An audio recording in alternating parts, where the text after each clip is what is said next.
Noon pa man, tila naging bahagi na ng kultura sa mga kulungan ang pagpasok ng mga kontrabando sa loob ng selda. Nagagamit pa nga ang mga ito ng mga gang na nasasangkot sa mga riot o krimen. Para coping mechanism for self-defense, gumagawa po sila ng mga ganitong armas. Ang ilang kontrabando ginagamit nila bilang pampalipas oras at para magkaroon ng komunikasyon sa labas.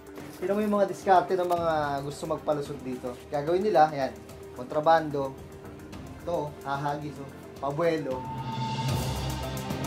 Pero ang mas malala, may mga kontrabandong naipapasok para maipagpatuloy nila ang kanilang mga bisyo gaya ng sigarilyo at ng ipinagbabawal na gamot.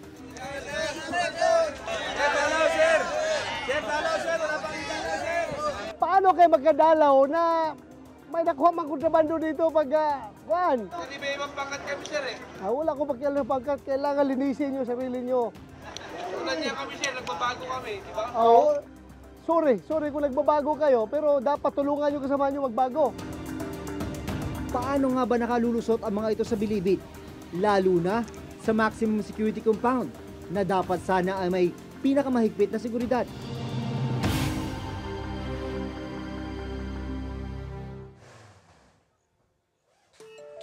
Nito lamang nakaraang linggo, nagsagawa ng offline galugad ang mga opisyal ng bilibid. So bali itong mga cellphones na mga na-recover dyan inside sa maximum security compound, maaaring may nagamit silang mga dalaw na nakapagpasok na ito. So ito naman pong mga improvised deadly weapons na to, kung makikita po ninyo, meron pong hindi naman siya pointed. So usually ginagamit po nila sa pagluto, paghiwa ng sibuyas, kamatis. Pero once na yung improvised deadly weapons is matulis, pointed, so ito po yung minsan nagagamit sa pag nagkakaroon ng konting violence sa loob. Kabilang sa mga nakumpiska ang mga cellphone, mga DVD players, mga sigarilyo at iba't ibang uri ng patalim. Ang ilan improvised o ginawa mismo sa loob ng selda. Ito po yung mga bed banks po nila. Ito po ganitong bagay, hindi naman po ito in-smuggle para makapasok.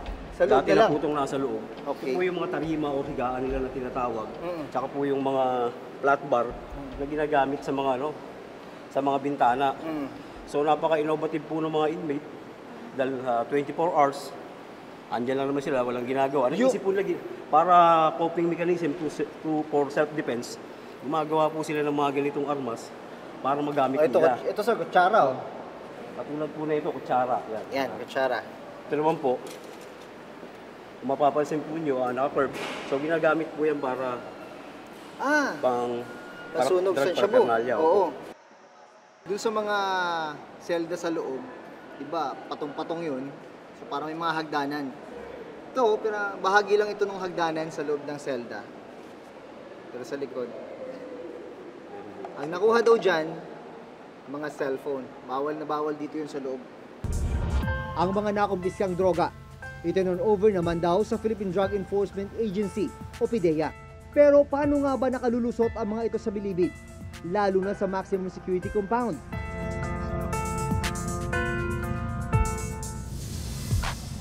Pinayagan ng reporter's notebook na makapasok sa maximum security compound ng bilibid kasama si Bucor Chief Ronald Bato de la Rosa. Ito yung maximum security compound ng New Bilibid Prison. Pero bago ka makapasok, 1, 2, 3. 3 gate mo na yung dadaanan at syempre, sasailalim ka sa mahigpit na security inspection.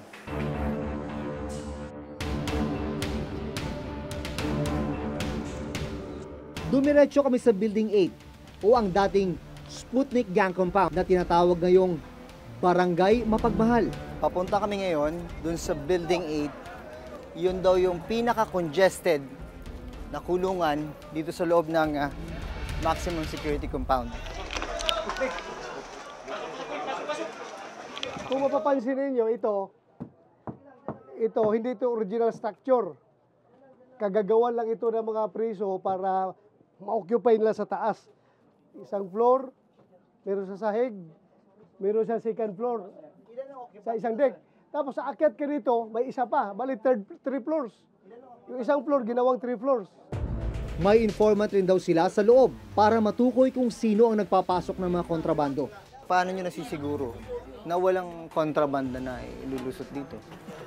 Meron tayong mga among din, meron rin tayong mga informant. Okay. At yun ang nagtitimbre sa atin na, sir, may gumagamit doon na cellphone. Alam ko may kontrabando doon. So, kaya meron tayong task force ukay-ukay. Ready yan to jump up anytime may information. Swoop down kagad namin yung silda na may information na may laman.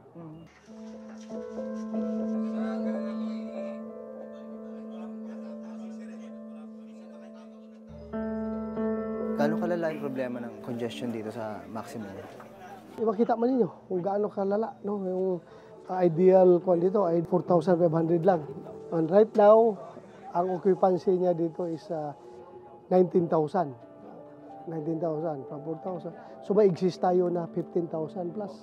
Kaya nagkakaroon ng coping mechanism itong mga priso para lang mabuhay sila dito.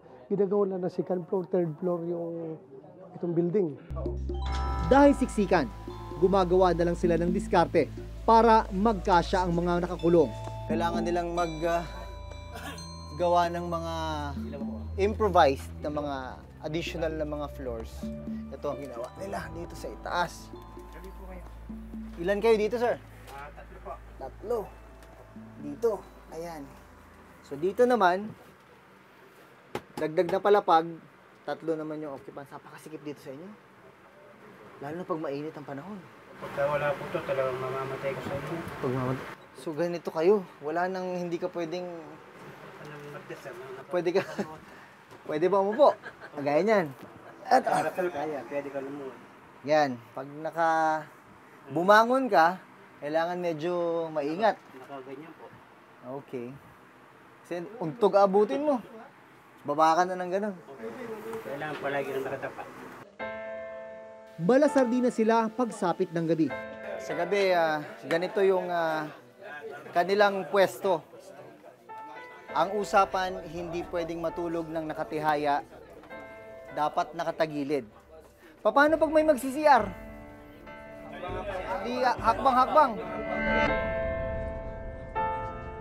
Habang papalabas kami sa maximum security compound, biglang sumigaw ang ilang preso.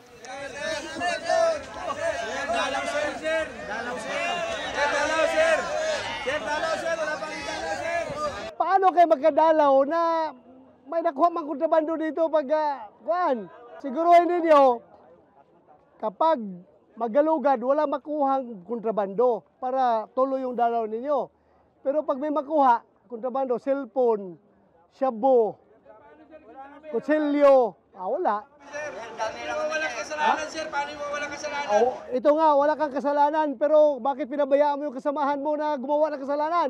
Damay-damay kayo lahat. Ha? Damay-damay kayo lahat. Dapat, pag gumawa ng kasalanan ng kasamahan nyo, kayo na dapat magdisiplina. Damay-damay kaya nga, damay-damay na rin na pagbantay. Bantayan yung kasamahan nyo, huwag gumawa ng kalokohan. Ay, imposible hindi nyo alam yan. Makatulog na kayo, nakadikit-dikit gano'n, no? Hindi nyo alam anong ginagawa ng kasamahan nyo. Hindi may ibang pangkat kami, sir eh. Wala akong pakialam ng pangkat, kailangan linisin nyo sarili nyo. Tulad niya kami, sir. Nagbabago kami, di ba? Sorry kung nagbabago kayo, pero dapat tulungan nyo kasama nyo magbago. Ang mga preso rito, hindi raw muna pala pinapayagang tumanggap ng dalaw. Bakit walang dalaw yung iba? Damay. Damay sa kasalanan ng iba? Kasi itong building na ito, nakuna ng kontrabando. Okay. Lahat ng occupant, walang dalaw. Bakit tila hindi maubos-ubos ang mga kontrabando sa kabila ng kaliwat ka ng pagsasagawa ng mga Oplan Galugad sa Bilibid? Nito lamang July 2018, ikinasa ng Bureau of Corrections kasama ang puwersa ng PNP Special Action Force ang Oplan Galugad sa Building 14 kung nasaan ang mga high-profile inmates at high-risk inmates na kumpiska ang samut-saring kontrabando gaya ng mga speaker, patalim, arnis, martilyo, lagari, mga ice pick at screwdrivers kasama na ang pera na nagkakahalaga ng 21,000 pesos, maging ang 40 gramo ng shabu. Pero sa ilalim ng pamumuno ni Bucor Director General Bato de la Rosa, sisiguruhin daw niya na maparurusahan ang sinumang inmate na magtatangkang magpasok ng kontrabando. Hindi mo pwede sa loob, ha? at maging ang mga kakonsyaba nilang mga opisyal ng bilibid. Kasi kung may makuha pang kontrabando, hindi ko lang alam kung saan kayo dalhin.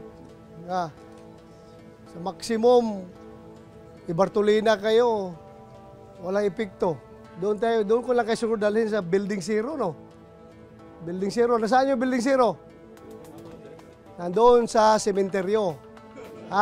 Nandoon ang Building Zero. Doon ko na lang kayo dadalhin kung may mahuli pa ako dito ng kontrabando. Katawa-tawa kayo, pero I'm serious. Dito lahat nilalatag yung mga dala ng mga dalaw, chine-check isa-isa, tubig, lahat ng pwedeng pagtaguan ng kontrabando, tinitignan ng mga tauhan ng BGMP. Yan, kagaya niyan, keso. Eto sir, ginagano na lang sir. Talagang isa-search to sir eh. Kasi baka nandito sa loob. Kasi pwede itong pasukan ng kahit anong something na shabu. Kasi maliit lang talaga yung shabu sir.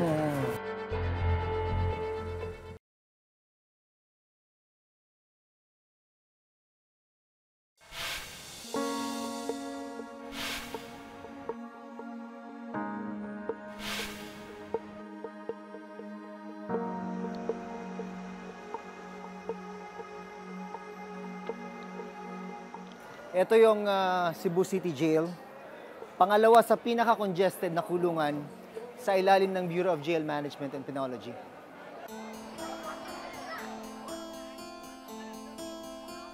Araw ng dalaw ngayon para sa mga kamag-anak ng mga nakakulong sa Cebu City Jail. Bit-bit nila, pagkain at iba't ibang gamit. Dito lahat nilalatag yung mga dala ng mga dalaw, chine-check isa-isa, tubig, lahat ng pwedeng pagtaguan ng kontrabando, tinitignan ng mga tauhan ng BGMP. Yan, kagaya niyan, keso. Eto sir, ginagano na lang sir. Talagang isa-search to sir eh. Kasi baka nandito sa loob. Kasi pwede itong pasukan ng kahit anong something na shabu. Kasi maliit lang talaga yung shabu sir.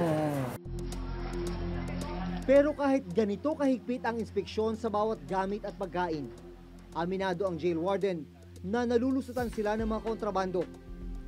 Ito yung mga kontrabando na nakumpiska dito sa male dormitory ng Cebu City Jail sa nakalipas na 3 buwan.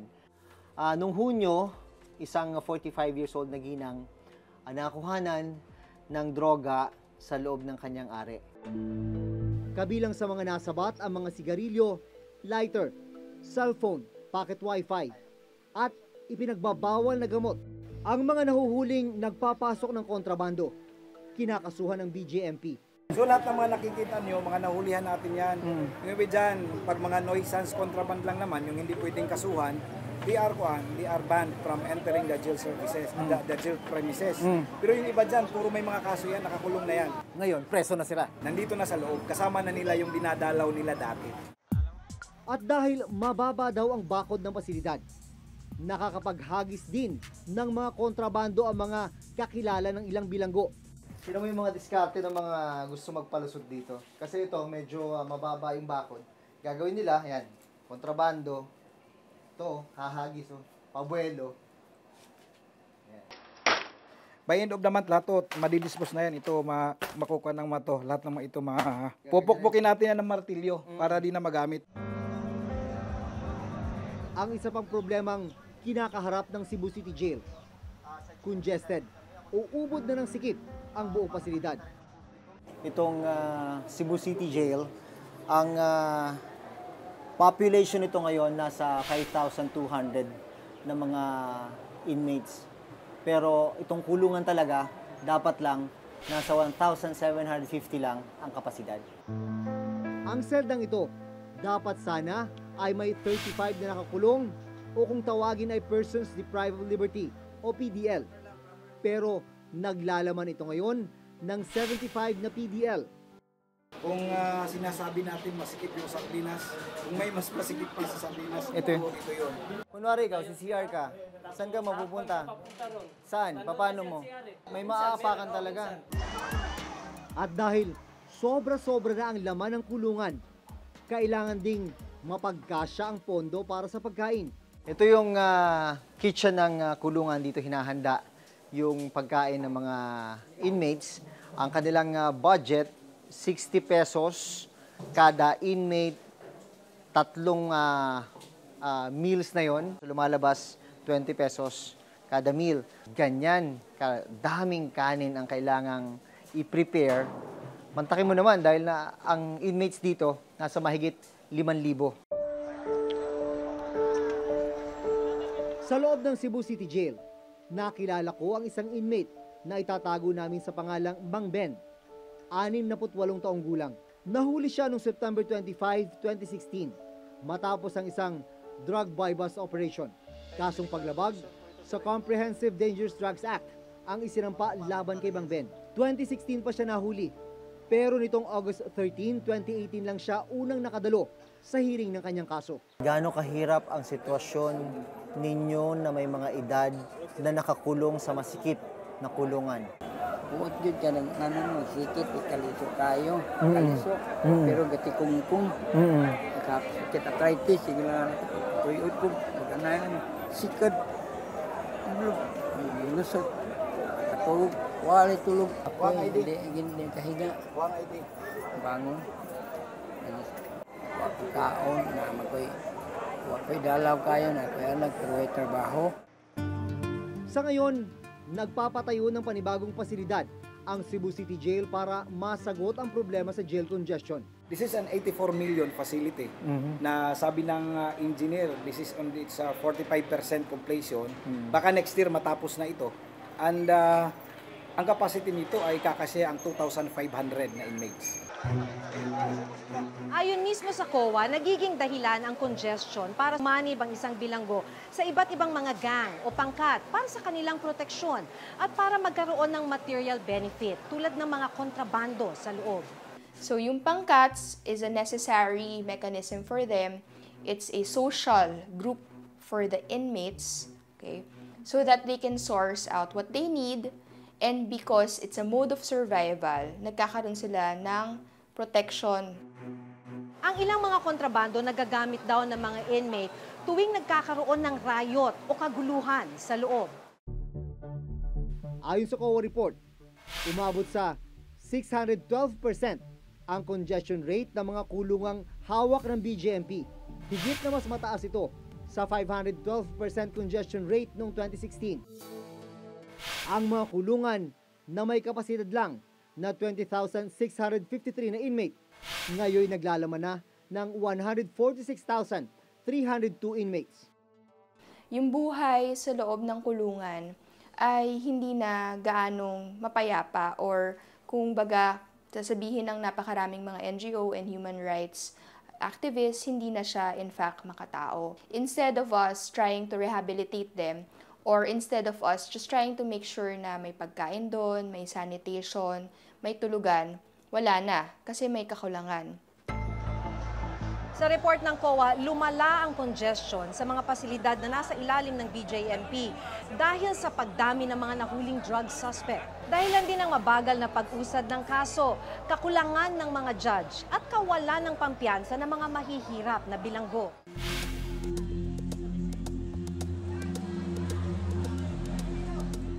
Pinuntahan din namin ang Quezon City Jail, ikatlo sa may pinakamalaking jail population sa bansa na hawak ng BJMP.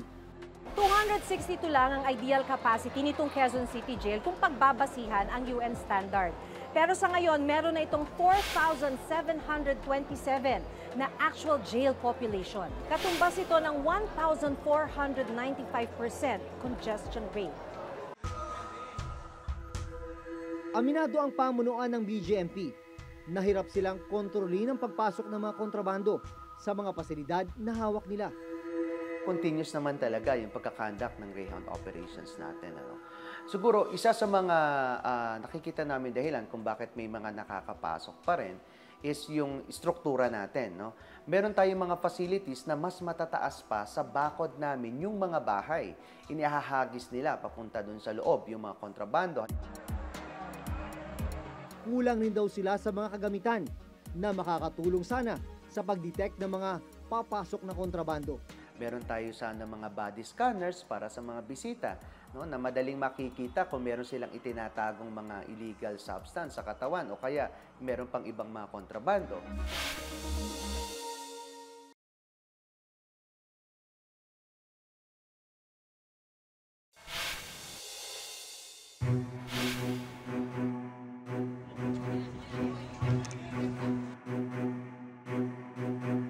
Para coping mechanism for self-defense, gumagawa po sila ng mga ganitong armas.